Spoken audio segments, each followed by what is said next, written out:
nous l'appelâmes et nous le fîmes approcher tel un confident. Et par notre miséricorde, nous lui donnâmes Aaron son frère comme prophète. Et mentionne Ismaël dans le livre.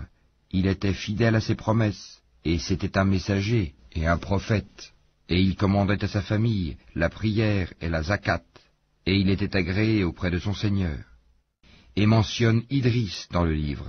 C'était un véridique et un prophète. Et nous l'élevâmes à un haut rang. Voilà ceux qu'Allah a comblés de faveur parmi les prophètes, parmi les descendants d'Adam, et aussi parmi ceux que nous avons transportés en compagnie de Noé, et parmi la descendance d'Abraham et d'Israël, et parmi ceux que nous avons guidés et choisis. Quand les versets du tout miséricordieux leur étaient récités, ils tombaient prosternés en pleurant. Puis leur succédèrent des générations qui délaissèrent la prière et suivirent leur passion. Ils se trouveront en perdition. Sauf celui qui se repent, croit et fait le bien, ceux-là entreront dans le paradis et ne seront point lésés, au jardin du séjour éternel que le tout miséricordieux a promis à ses serviteurs qui ont cru au mystère. Car sa promesse arrivera sans nul doute. On n'y entend nulle parole insignifiante, seulement salam, et ils auront là leur nourriture, matin et soir. Voilà le paradis dont nous ferons hériter ceux de nos serviteurs qui auront été pieux.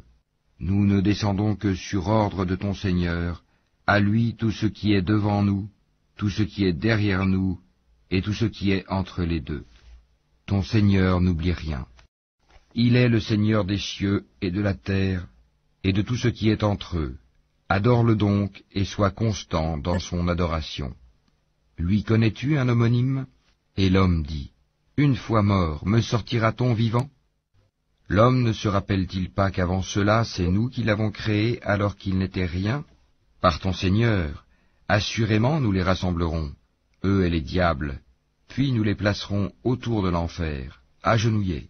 Ensuite, nous arracherons de chaque groupe ceux d'entre eux qui étaient les plus obstinés contre le tout miséricordieux. Puis nous sommes le meilleur à savoir ceux qui méritent le plus d'y être brûlés. Il n'y a personne parmi vous qui ne passera pas par l'enfer, car il s'agit là pour ton Seigneur d'une sentence irrévocable. Ensuite, nous délivrerons ceux qui étaient pieux, et nous y laisserons les injustes agenouillés. Et lorsque nos versets évidents leur seront récités, les mécréants disent à ceux qui croient, lequel des deux groupes a la situation la plus confortable et la meilleure compagnie? Combien de générations avant eux avons-nous fait périr, qui les surpassaient en bien et en apparence? Dis, celui qui est dans l'égarement, que le tout miséricordieux prolonge sa vie pour un certain temps, jusqu'à ce qu'ils voient soit le châtiment, soit l'heure dont ils sont menacés. Alors ils sauront qui a la pire situation et la troupe la plus faible. Allah accroît la rectitude de ceux qui suivent le bon chemin, et les bonnes œuvres durables méritent auprès de ton Seigneur une meilleure récompense et une meilleure destination. As-tu vu ceux qui ne croient pas à nos versets, et dis, on me donnera certes des biens et des enfants? Est-il au courant de l'inconnaissable ou a-t-il pris un engagement avec le tout miséricordieux? Bien au contraire. Nous enregistrons ce qu'il dit, et accroîtrons son châtiment.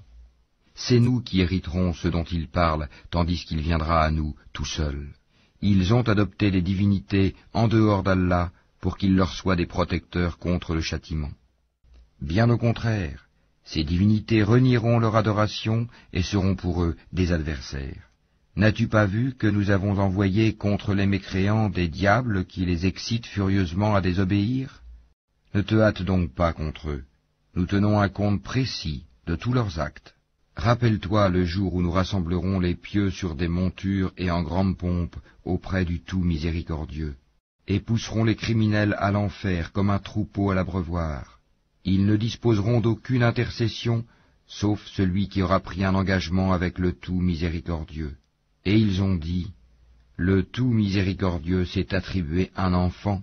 Vous avancez certes là une chose abominable. Peu s'en faut que les cieux ne s'entr'ouvrent à ces mots, que la terre ne se fende, et que les montagnes ne s'écroulent, du fait qu'ils ont attribué un enfant au tout miséricordieux, alors qu'il ne convient nullement au tout miséricordieux d'avoir un enfant. Tous ceux qui sont dans les cieux et sur la terre se rendront auprès du tout miséricordieux sans exception en serviteurs.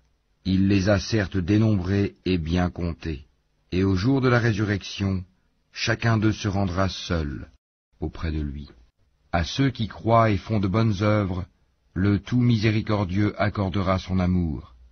Nous l'avons rendu, le Coran, facile à comprendre en ta langue, afin que tu annonces par lui la bonne nouvelle aux gens pieux et que tu avertisses un peuple irréductible. Que de générations avant eux avons-nous fait périr? En retrouves-tu un seul individu, ou en entends-tu le moindre murmure?